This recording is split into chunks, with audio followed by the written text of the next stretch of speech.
वज़ीर-ए-आज़म की जिंदगी को खतरा है, कत्ल की साजिश की जा रही है। तहरीक-ए-इंसाफ के रहनुमा फैसल वावरा का दावा एक टीवी प्रोग्राम में इज़हार ख्याल करते हुए फैसल वावरा का कहना था कि वज़ीर-ए-आज़म इमरान खान को कत्ल करने का मंसूबा बनाया गया है और उन्हें कई बार कहा गया है कि जलसे में बुलेट प्रूफ शीशा लगवाएं। कत्ल वाली बात मुरासले से जुड़ी हुई है, सिर्फ एक मुरासला नहीं है। फैसल वावरा का कहना है कि वज़ीर-ए-आज़म की जिंदगी को खतरा लाहिक है, कत्ल की साजिश की जा रही है। तहरीक-ए-इंसाफ के रहनुमा फैसल वावरा ने यह दावा एक टीवी प्रोग्राम में इज़हार ख्याल करते हुए किया। उनका कहना था कि वज़ीर-ए-आज़म इमरान खान को कत्ल करने का मंसूबा बनाया गया है। उन्हें कई बार कहा है कि जलसे में बुलेट प्रूफ शीशा लगवाएं।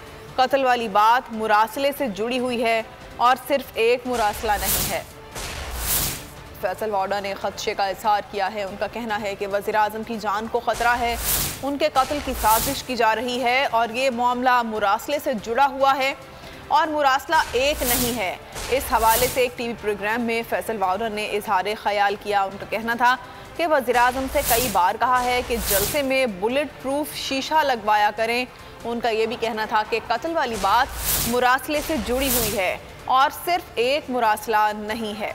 फैसल वावरा ने एक टीवी प्रोग्राम में इज़हार ख्याल करते हुए कहा कि वज़ीर-ए-आज़म इमरान खान की जान को खतरा है, कत्ल की साजिश की जा रही है। वज़ीर-ए-आज़म से कई बार कहा है कि एहतियात करें। सब्सक्राइब करें और बेल दबाएं ताकि कोई खबर रह न जाए।